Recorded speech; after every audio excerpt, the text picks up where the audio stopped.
అర్ధరాత్రి rowdy sheeter వీరంగం సృష్టించారు.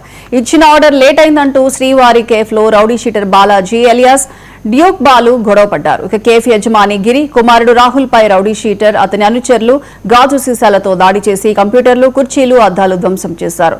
ఈ ఘటనలో రౌడీ షీటర్ బాలుకు గాయాలయ్యాయి. కేఫ్ సిబ్బంది పోలీసులకు సమాచారం అందించడంతో ఘటనా స్థలానికి చేరుకొని వివరాలు సేకరించారు.